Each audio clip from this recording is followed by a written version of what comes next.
제가 이 사옥을 매입할 때 이 자금 스케줄을 어떻게 짜야 되는지 이거에 대해서 우선 취등록세가 4.6%가 나갑니다. 일단 첫 번째 좋은 매물, 금매물 주는 중개사 고마울 것 같고 사주세요 라고 괜히 손해보는 것 같고 은행 담당자들과 소통해가지고 대략적인 금리를 지금 현재 그게 없는 상태예요. 아무런 뭔가를 할 수가 없는 상태잖아요. 안녕하세요, 빌딩 지영쌤입니다. 안녕하세요, 저는 맞습니다. 저희가 지난번에 건물 살 때 꼭 봐야 되는 거 대표님 알려주셨잖아요. 그러면서 영상 말미에 그때 자금 스케줄 짜는 법에 대해서 알려주신댔잖아요. 맞아요. 근데 그런 건 다 원래 중개사들이 알려주는 거 아니에요? 그렇죠. 웬만한 중개사들 대략 안내드리죠. 그러면 그런 거는 봐도 되는데 왜 굳이 알려줄 이유가 무엇입니까? 안내를 받아보실 수는 있지만 그래도 대표님들이 자금을 얼마 정도 들어갈지는 대략적으로 본인이 또 판단을 하실 수 있어야지 이게 맞는지 틀린지를 또 판단을 할 수 있다고 생각을 합니다. 맞아요. 그리고 물건을 소개를 받았는데 너무 괜찮아. 그럼 이거 살 때 내 돈이 실제로 얼마 들어가는지 계산이 빨리 돼야 되거든요. 그래서 이 계산법을 알고 계시면은 아무래도 나왔을 때 막 고민을 여러 번 안 하고 이제 이 물건에 이 대출이 나오는지만 확인되면은 자금이 이 정도 들어가는구나. 이 정도는 빠르게 한 10분이면은 계산을 할 수가 있거든요. 이 계산법을 알고 계시면서 실제로 이제 사옥 매입하실 때 물건을 받아봤을 때 이런 식으로 계산을 해보시면 좋을 것 같아서 이번 영상을 준비했습니다.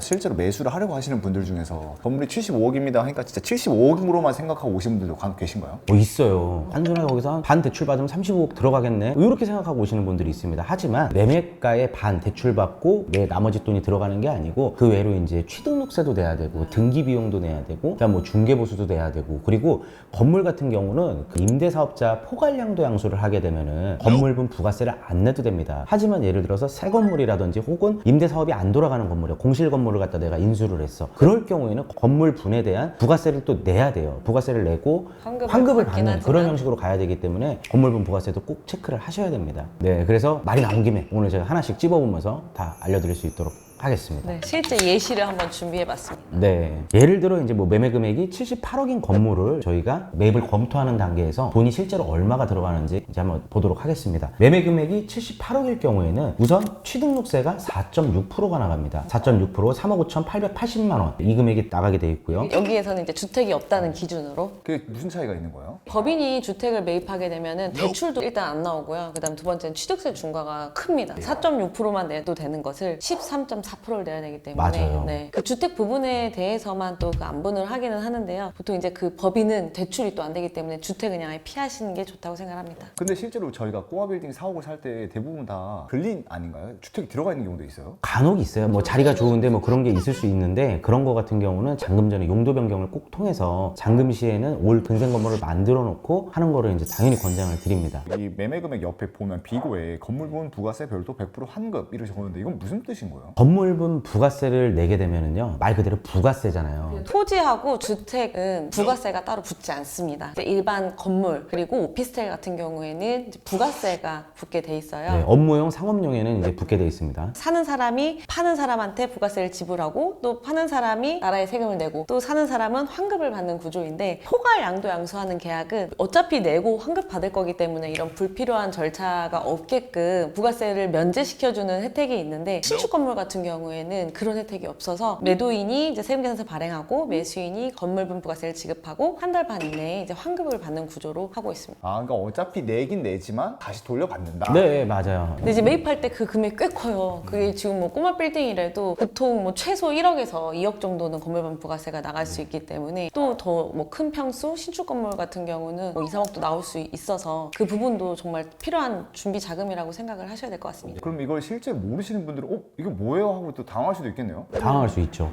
포괄양도가 아닌 거에는 무조건 내야 되는 거고 낸다고 하더라도 한 달 반 이내 조기환급 신청을 하면은 돌려받을 수 있는 돈이니까 어쨌든 나갔다가 돌아오는 돈이라 생각하면 됩니다. 그리고 이제 취득세는 4.6%가 다 고정인 거죠. 네, 맞습니다. 주택이 없거나 이럴 경우에는 이제 4.6% 혹은 이제 과밀억제권역 내에 5년이 안 된 법인이 있어요. 그런 법인들이 실제로 사서 사용을 하게 되면 9.4% 내야 됩니다. 그렇기 때문에 업력이 좀 오래 되시고 네, 이런 회사들은 그런 게 없는데 업력이 좀 짧은 회사는 그런 게 있을 수 있습니다. 그럼 그렇게 계산을 하면 3억 5,880만 원이나 나오네요. 그렇죠. 많이 나옵니다. 근데 저는 내야 된다고 생각을 합니다. 왜냐면 내가 뭔가 취득을 했고 나라에 또 세금을 내줘야 되고 그 세금으로 또 많은 사람들이 복지도 누리고 애국자라고 나라가 돌아가는 거 생각합니다. 아닙니까? 네. 살 때 취득세 내고 팔 때 양도세 또는 맞아요. 법인세 내고. 갖고 있으면서 재산세 내고. 근데 저는 이 자본주의 시장에 당연한 거라 생각을 해요. 그런데 두 분도 150억 이거 사옥에서 사셨을 때 취득세 그럼 얼마 내셨어요? 거의 한 8억 가까이 낸 것 같아요, 저희. 예. 안 아까우셨습니까? 아유, 저는 근데 아깝긴 아깝지만 그게 취득 당연하게 비용이라고 생각했어요. 맞아요. 네, 취득 비용? 그런 거 아까워하면 이런 거 사면 안 되죠. 나라가 돌아가려면 저는 그게 필요하다 생각을 하고 자동차 사도 취득세 내야 되고 뭐 아파트 사도 취득세 내야 되고 매입하는 비용이라고 생각하시면 덜 아까우실 것 같습니다. 그럼 또 그 다음에 들어가는 게 이제 등기 비용이라 되어 있는데 이건 정확히 어떤 거예요? 말 그대로 등기 비용입니다. 법무사 사무실을 통해서 이제 등기 이전을 하잖아요. 그럼 법무사 사무실에 줘야 되는 업무 대행 수수료 그 날짜에 따라서 다르긴 한데 채권을 매입을 해야 돼요. 근데 매일 이것도 변경이 되기 때문에 요거는 이제 대략적으로 0.2% 그러니까 법무사 수수료 그다음에 채권 할인 비용 이런 비용들을 포함해서 0.2% 정도를 저희가 따로 이렇게 계산을 하셔야 된다 생각하고 채권 할인 비용을 환급되는 경우도 많아요. 그럼 나중에 법무사한테 환급 받으시면 됩니다. 그래서 이제 취득세 4.6%에 등기 비용까지 0.2% 거의 4.8%인데 그냥 별도 나가는 비용이 5% 정도라고 여유롭게 계산하시면 좋으실 것 같아요. 그 다음에 들어가는 비용이 이제 어떤 게 있어요? 이제 중개보수 들어가죠. 네, 최대 0.9%. 근데 이게 좀 민감할 수 있는 질문인데요. 저희가 흔히 중개하고 중개보수를 좀 깎아라 막 이런 말들이 있잖아요. 건물 중개할 때도 중개보수 깎는 분들이 있나요? 있어요. 저는 근데 당연히 소비자로서 권리라고 생각을 하거든요. 근데 어쨌든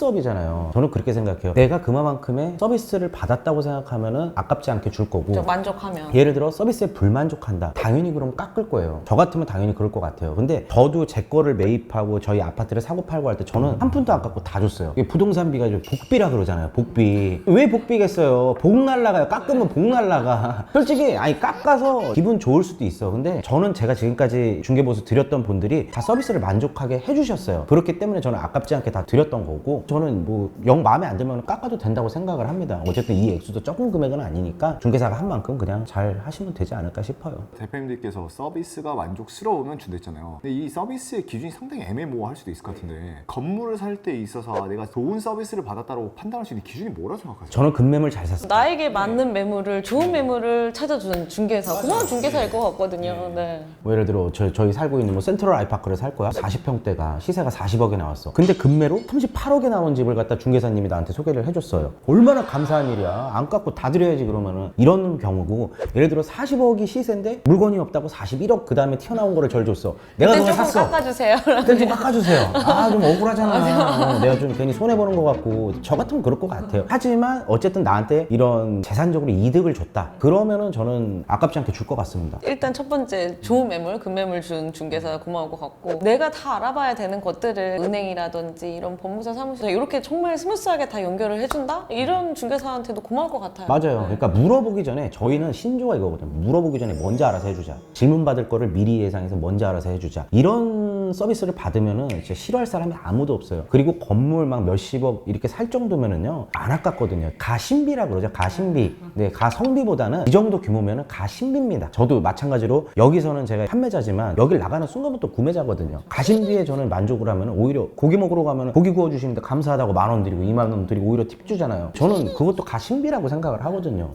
가심비가 되게 중요한 것 같습니다. 그럼 이렇게 해서 총 비용이 합산이 되는 것 같은데 대출 같은 경우에는 매매 금액에서 대출이 되는 거예요? 아니면 총 토탈 비용에서 대출이 되는 거예요? 매매 금액에서 대출을 하게 되어 있고요. 그리고 매매 금액에서 잘 또 알아보셔야 되는 게 은행에서 탁상 감정이 얼마 나오느냐가 굉장히 중요합니다. 대출은요, 이 감정가를 기준으로 해서 이제 서초구 같은 경우 75%, 강남구는 70%가 대출이 나옵니다. 땅의 모양, 접근성, 거래량 이런 거에 따라 다르기 때문에 두 분은 처음에 이 신사동 사옥을 매입을 했을 때 감정가는 어느 정도로? 저희 여기 감정가가 180억인가 나왔어요. 180억. 그때 150억에 샀어요. 150억에 샀죠. 아니 초과한 거예요? 알아주셔야 되는 게 150억인데 180억이 나왔어. 그럼 180억을 기준으로 해서 대출을 하는 게 아닙니다. 감정가는 매매가를 넘어갈 수가 없어요. 그래서 150억이 맥스인 거고요. 대출을 보통 이제 상업용 부동산 같은 경우는 2년 또는 3년 약정을 하고 계약을 하거든요. 대출할 때. 그리고 2년, 3년 지난 시점에 대해서 대안하려고 알아보거나 연장하려고 알아봤을 때 그때 감정을 다시 해요, 보통. 그러면은 확 올라가 있습니다. 저희 건물 같은 경우도 저희가 올 9월 달에 이제 대환이거든요. 2년이 다 돼가지고 끝날 시점이 됐어요. 그래서 최근에 저희가 이제 탁감을 또 의뢰를 해봤는데 200억 정도 나오더라고요. 그만큼 오른 거예요. 그러니까 저희는 뭐 물론 팔아야 이제 저희 수중에 들어오는 돈이기는 하지만 그래도 내가 갖고 있는 자산 가치가 이 정도는 계속 올라가고 있구나라는 걸 느낄 수 있죠. 팔진 않으셨지만 2년 동안 그냥 감정가가 20억이 그냥 올라간 거예요? 맞아요. 네. 근데 요즘 막 땅값 떨어진다 했는데도 대표님은 올랐네요. 땅값이 어떻게 떨어져요? 공시지가가 이자가 떨어집니까? 안 떨어지죠. 그리고 이렇게 건물 이 정도 갖고 있으면은요, 솔직히 급한 집 많이 없어요. 뭐 세상이 뭐 뉴스나 뭐 혹은 인터넷 게시판 보면 세상이 망할 것 같고 뭐 공실지용 막 이래갖고 죽을 것 같죠? 잘 되는 분들이 오히려 더 많습니다. 안 되는 그 일부 10%,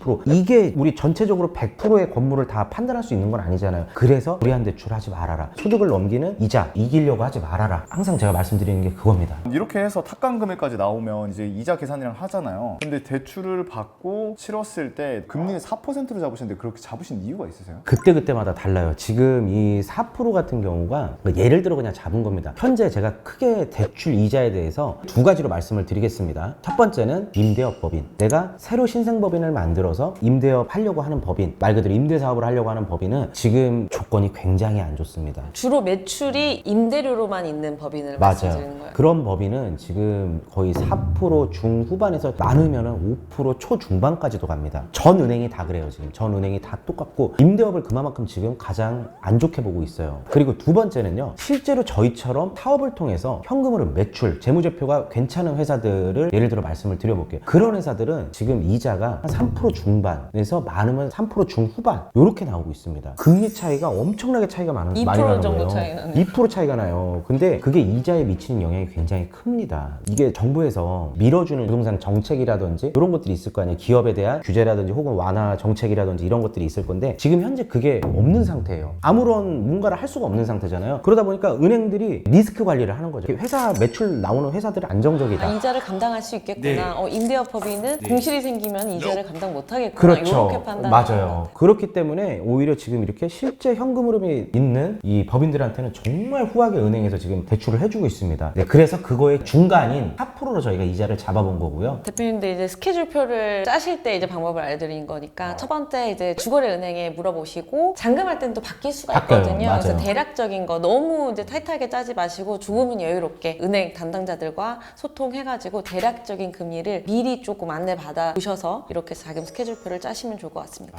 부동산들한테 이렇게 물건을 수시로 이렇게 받고 하면서 이제 중개사하고도 친해야 되지만 은행에 계신 분들하고도 친해져야 돼요. 이번 달 금리 어때요? 이거를 초 그리고 중, 말 이렇게 한 달에 3번 정도는 체크를 하셔야 됩니다. 그리고 다음 달 넘어가 한 번 또 뭐 바뀐 거 없나요? 이번 달은 나가면 대충 어느 정도 나가나요? 이런 식으로 계속 체크를 해줘야 돼요. 그래서 부동산과 은행은 항상 체크를 해줘야 된다. 왜냐면 탁감도 물어보려면 결국 은행한테 물어봐야 되거든요. 그럼 이제 우리가 이걸 미리 만들어 놓기만 하면 내가 70억이 나왔네. 대충 내가 인수금액이 얼마고 이자는 대충 얼마가 나오겠다라고 이제 매수자 입장에서는 바로바로 계산이 되겠네요. 맞아요. 예를 들어서 70억짜리를 받았다. 그럼 내가 80% 대출 받으면 56억이잖아요. 그럼 실제 들어가는 자금이 14억이야. 14억 플러스 제가 방금 전까지 말씀드렸던 이 모든 비용들을 다 또 더해보면 실제 자금이 나오겠죠. 이런 식으로 계산을 미리 해보고 56억에 대해서 이자를 또 계산을 해봐야죠. 56억 곱하기 4%를 하세요. 4%나 혹은 내가 이제 재무제표가 괜찮은 회사다. 그럼 3.6 정도를 곱해보세요. 그러면 원금이 나올 겁니다. 나누기 11을 하게 되면 월 나갈 이자 비용이 나옵니다. 그렇게 계산을 하셔가지고 진행을 하시면 됩니다. 지금 오늘 저희가 말씀드린 이게 굉장히 중요한 게 뭐냐면요. 지금 당장 뭔가를 사라가 아니잖아요. 70억이든 100억이든 80억이든 50억이든 물건을 받았을 때 계산을 먼저 빠르게 하는 거예요. 계산을 빠르게 하면은 일단 내가 들어갈 자금 딱 확보되죠. 근데 가서 실제로 보니까 물건 너무 좋아. 이러면 잡을 수가 있어요. 하지만 이런 물건이 나왔을, 금매물이 나왔을 때 중개사가 과연 이 한 분한테만 드릴까요? 그쵸. 많은 사람들한테 드리겠죠. 여러 명이 이거를 보고서 그 다음에 막 계산하는데 계산 안 되시고 막 은행 알아보고 이러면 늦는다는 거예요. 딱 물건 받자마자 계산 먼저 해보고 괜찮은 것 같다. 그럼 빨리 가보는 거예요. 그래서 이거를 평상시에 연습을 해놓으라는 말씀입니다. 금매물은요, 진짜